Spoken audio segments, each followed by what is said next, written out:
All right, guys, welcome to another episode. I wanted to make this quick episode to clarify a recent post that got a lot of people talking, and it's the service dog post. Now, before you stop listening, before you make up your mind, I'm going to quote directly from the Department of Justice, from the amendments that they made regarding service dogs with protection training. Okay, not my opinion, but directly from the Department of Justice, which regulates the Americans with Disabilities Act. Okay, this is not my opinion. I'm going to tell you what it says. Then you make up your mind and you decide whether that's right or wrong. You decide whether it applies to you or not. But I wanted to make this episode to, one, clarify my position. Okay, tell you about the post, tell you my opinion, and I'm also going to quote the Department of Justice in regards to service dogs, pertaining to the definition of a service dog in terms of Americans with Disabilities Act, the ADA. Okay, so the post is a picture. It's a meme. I didn't think it would piss so many people off. But it was a meme where, you see the Winnie the Pooh transitions. If you don't know what I'm talking about, go to Dog Training is My Passion, go to the Facebook page or go to the Instagram page. And you'll see, depending on where you listen to this, it might be recent, one of the recent pictures, or it might be, an old one, again, depending on when you listen to this. But the transition goes, I have a service dog. The second line, Winnie the Pooh looks a little bit not as bright as the first Winnie the Pooh. And it says something along the lines of, I put a vest on my dog so people think it's my service dog. And then the last line, right? Winnie the Pooh looks all messed up, all jacked up. And it says, my service dog does protection training. They can do both. And so obviously that's a knock on people who have their service dogs do protection training. Because there are a lot of people who feel that way. Okay, now listen to me. Obviously, if you strongly disagree with that post and you really can't even stand me, which I know there are people that can't fucking stand me, you're probably not even listening to this anyway, so it doesn't apply to you in the least. But just hear me out. I know, okay? I know people who have their service dogs that do protection training. And they justify it as, well, it's sport work. It's just sport work. Okay? So what they do is they make that line kind of hazy. Right? It's sport work. It's not real protection. It's a sport. And, and they go, well, it's also my service dog. Right? So in my club, we have a rule. If your dog does protection sports, I have you sign a contract. I have all my members sign a contract that it says that the dog that you bring into club is not a service dog. That way, if the shit hits the fan, your dog bites somebody, you're in the middle of a litigation, you're in the middle of a lawsuit because now your dog bit somebody. Of course, the people who have these dogs, they go, my dog would never do that, right? But if it does happen, I got my ass covered, right?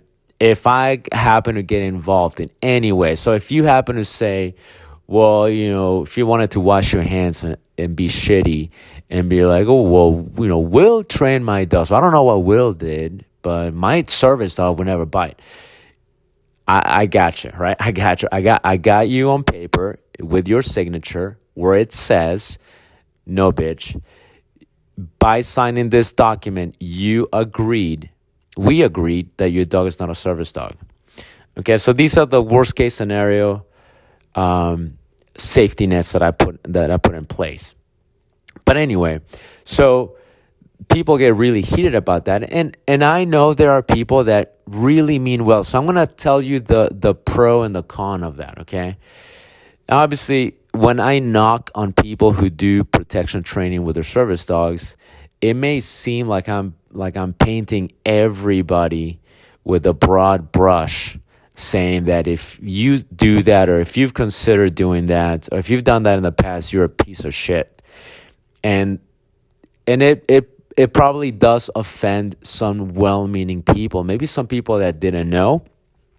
And again, just bear with me if you're still listening, because I will quote from the Department of Justice, okay? But maybe I offended some really well-meaning people. And I actually had a conversation with somebody who not on the phone, but just through a couple of messages, somebody that was respectful, and I was respectful back to them. And I told him, I'd respect your opinion.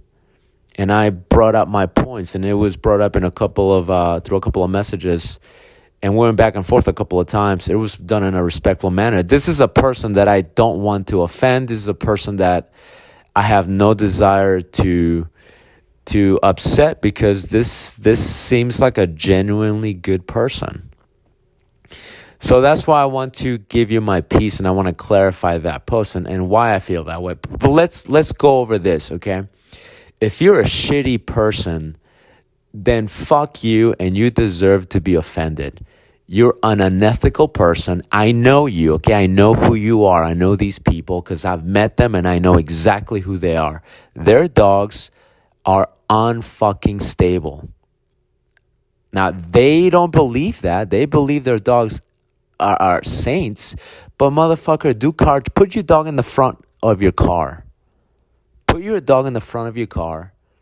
If your dog's already done PSA and it's done the PDC and it's done the level 1, put your fucking quote-unquote service dog in the front of the car and have somebody approach you. And let's see if you don't get the hairs in the back of your neck standing going, oh shit, I hope my service dog doesn't think we're doing carjacking. Okay? Not to mention, I've seen some of these service dogs, the quote-unquote, oh, he's safe, not be safe. I've seen it.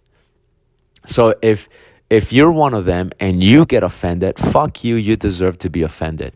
But if you're one of the well-meaning people, okay, then my intention was never to offend you. So now let's go into my arguments, okay, or my points to support my argument. Okay, let's say the law doesn't specify very clearly. Let's say the Department of Justice didn't really quite spell it out for everybody. Okay? I believe they have, but let's just say they haven't. And now it's really wide open for interpretation. Now, here is what could happen. If you are a well-meaning person, dogs, and the arguments for it are always the same. Oh, my dog is very stable. My dog can do both. My dog would never bite anybody. I have trained service dogs in the past. I'm a dog trainer. I know what I'm doing. Okay? Now, let's just say that all of that is true. Let's say that all of that is true. Everything you said is 1,000% true. Let's say you are a highly ethical person. Let's also say you are an amazing dog trainer who can read body language like nobody else can. And you're an amazing person at assessing temperament. Okay? Let's give you that. Let's also say that your dog is, in fact, a freaking saint. Your dog is, your dog was bred to, God's dog, right? Your dog is fucking phenomenal. Your dog will never hurt a fly. Let's say all of those things are valid, and you go, well, I know what I'm doing. My dog is perfect. So I can do this. My dog can have an outlet. Perfect. Okay, that's amazing. That's awesome, and it's good for you. Now, because the line is hazy and you could do it, listen to my point here. What stops Joe Schmo from going, well, shit, if Steve could do it, if John could do it,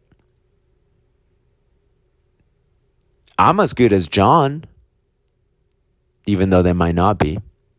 But they'll go, fuck, I'm as good as John.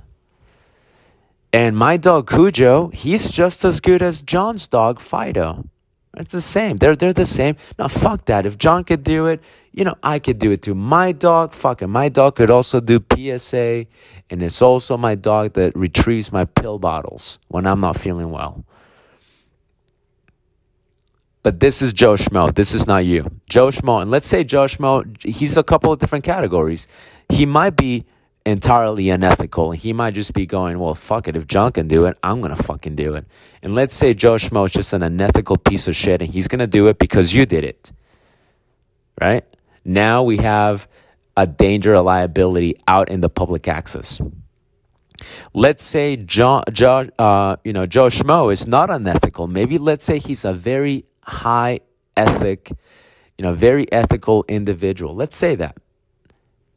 But let's say Joe Schmo, as ethical as he is, maybe he doesn't have all the know-how. Maybe he doesn't have the same amount of experience as you do. And let's say maybe Joe Schmo is not as good as reading body language as you are. He's still a liability to the public access. And he's still going to make real service dog handlers look like shit. You see why I have a problem with that? Now, let's say, Joe Schmo is ethical. And let's say Joe Schmo has a pretty good idea of what he's doing. And let's say, he does have a pretty good idea, as far as temperament assessment goes. Maybe not as good as you, because you're amazing. But, Joe Schmo, maybe he has a pretty good idea, but maybe not quite as good as you. Maybe Joe Schmo is not at your level, but he has a pretty good idea. And let's say Joe Schmo, he's got the right intentions. He's an ethical individual. He knows what he's doing. And he gets his dog, Rex. And, Rex is a decent dog. Not an amazing dog like yours, but Rex is a decent dog. And Joe Schmo had a pretty decent read on Rex. And let's say Rex just felt like, you know what, I don't like this guy right here looking at me.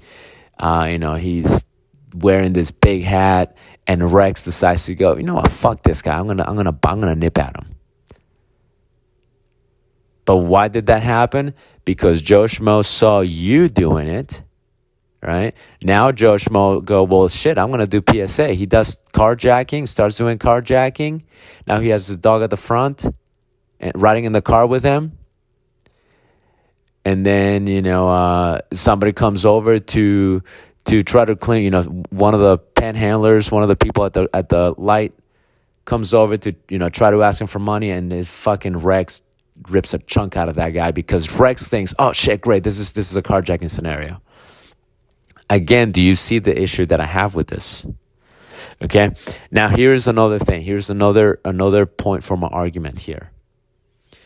Let's say you, this is you, okay? You have the right intentions. You know what you're doing. Your dog is amazing, okay? And your dog is, in fact, amazing. You know what you're doing. And you do, your dog is a service dog, but maybe you've dabbled a couple of times in IGP, or you've done some ring work or some PSA. I'm not going to leave the others, like Canine Street League. Let's say you've done one of those, right? And let's say you're walking with your service dog, and then your dog is on a down, and then some kid, little Johnny, happens to run past you, and little Johnny happens to accidentally step on your dog, and your dog, out of impulse, okay, not because he's mean, but out of impulse, let's say he nips at little Johnny. Right? Now, you might go, my dog would never bite anybody. You cannot guarantee that a dog will never bite anybody. And it's one of the things that I was telling this person in a respectful way, right? Hey, look, I can't say. I could tell you my mom would never shoot anybody in the head. My mom's a saint. You've never met my mom, but she is she's such a nice person. Okay, and she's a very given person, and people have taken advantage of her because she's such a giving person.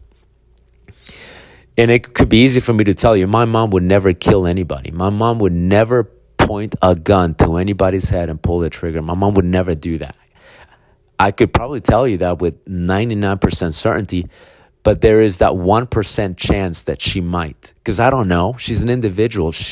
She can make her own choices, right? So you might say, well, my dog Fido would never bite anybody ever, ever, ever. And I know that 100%. I'm going to tell you right now, I got news for you. It's not 100%, it's 99%. That's a pretty good chance, but there's that 1% chance that you don't know your dog might accidentally, maybe if it's put in the wrong situation, through no fault of its own and through no fault of yours, in a situation where it happens to put his teeth on a person. And let's say little Johnny happens to be walking around, running around, all careless, and he, steps on your dog or accidentally falls on your dog. And I know that's a hypothetical, and you're going, dude, come on, you're stretching it out pretty far. But you're talking about a dog with public access. The dog is out in the public. It's not that far-fetched, okay? And I have heard of service dogs that get stepped on. That's not an uncommon, ungodly, far-fetched scenario. It could happen. Let's say little Johnny does on your dog. You're a well-meaning person. You're an ethical person. And your dog, Fido, might be a decent dog. But little Johnny, freaking clumsy, steps on your dog. And now your dog puts his teeth on little Johnny. Maybe it's not even that bad. Maybe just barely a scrape. And little Johnny's parents are fucking pissed. Because I would be, right?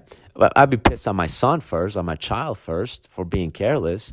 But if I see teeth on my children, after I yell at my children for being careless, I'm going to look at your service dog too. But I'm a dog trainer, so I'm going to be more understanding, right? But let's say little Johnny's parents are not understanding, and they go, you motherfucker, you're piece of shit service dog. And you're like, no, he's a good service. It doesn't matter. And because that 1% chance happened, and your dog now accidentally put his teeth on little Johnny. You know what's going to happen to your dog when little Johnny's parents sue you? What do you think that lawyer is going to do? They're going to have a fucking field day with you. Right? They're going to. Oh, what happened? Oh, it's my service dog. It wasn't his fault. Okay, it wasn't his fault. You could, well, he's a dog. That things, those things could happen. Okay, cool. Those things could happen, yeah. What do you do on the weekends? What other activities do you do with your dog? Nothing, just sport work. Okay, sport work. Okay, what kind of sport work do you do? Oh, just sport work. What kind of sport work do you do? Now it's going to come out that you have dabbled in a little bit of protection sport work, right? You're going to get fucked in the ass. You're going to be bent over. Your dog is not even going to be yours anymore. Okay? Don't even think about the best case scenario for your service dog. Now you're fucked. So who really wins by stretching the definition of a service dog? Now I'm going to read you what the Department of Justice says, okay? The Department of Justice, they got a lot of emails.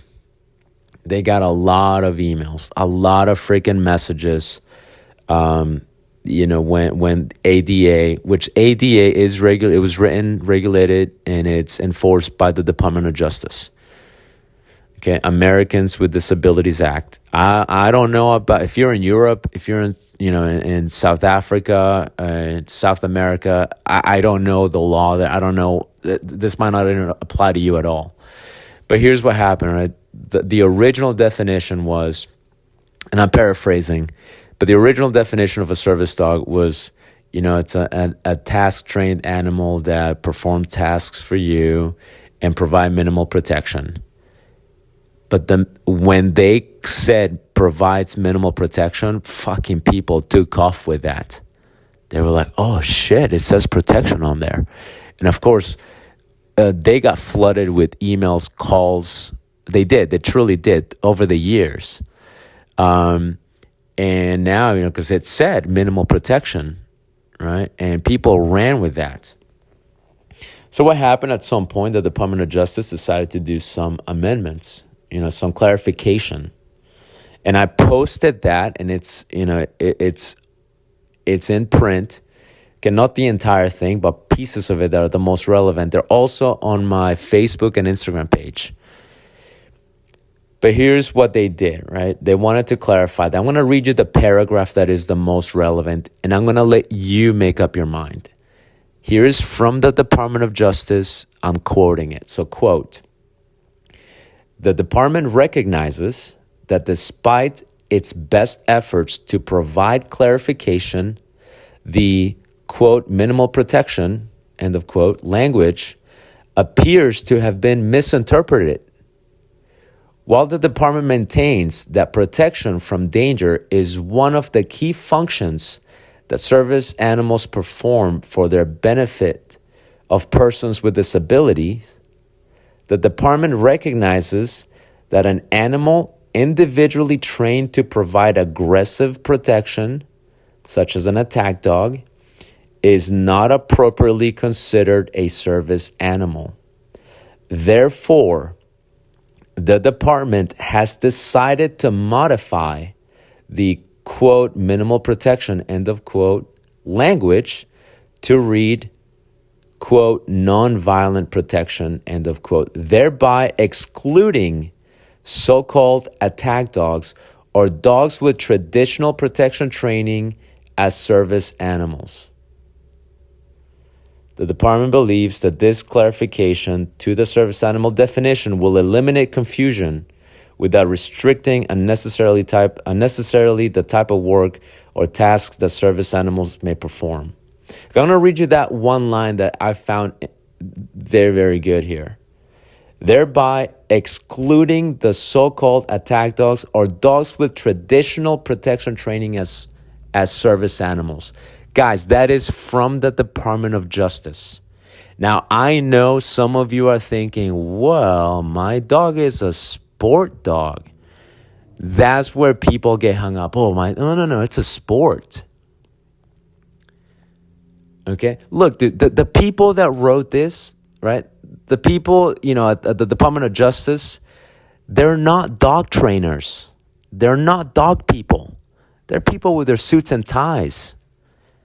Do you think they're gonna take, you think they're gonna like put, no. That also includes sport dogs. That includes IGP, IPO, whatever it was called before, right? Schutzhund, IPO, Mondio Ring Friend. These are not sport people. These are not dog people. They're gonna use the language that to them represents what you and I would call protection training, whether that's real or sport. But this is what happens. People want to stretch the definition. And people go, no, if it doesn't say sport, then I'm safe. No, dude, come on. You're really stretching it. And, like I said to this person, I don't have a service dog. So it really doesn't affect me on a personal level. It means nothing to me whether you have a fake service dog. But I'm not in it for me, okay? I'm in this industry for the long term. I want to make it better. And I don't want people with real service dogs I don't want things to be harder for them because Joe Schmo decided to really fucking stretch the definition of a service dog. When the Department of Justice, as I just read to you, has done their very best to clarify that, because some asshole will say, well, it doesn't say sport. Come on, guys. Be better than that. All right. I'll see you guys on the next episode. If you like this episode, please share it with somebody, send it to somebody, and like and subscribe. Follow us on YouTube, Instagram, Facebook. That's all I have for now, or the your favorite podcast platform. All right, see you guys on the next episode.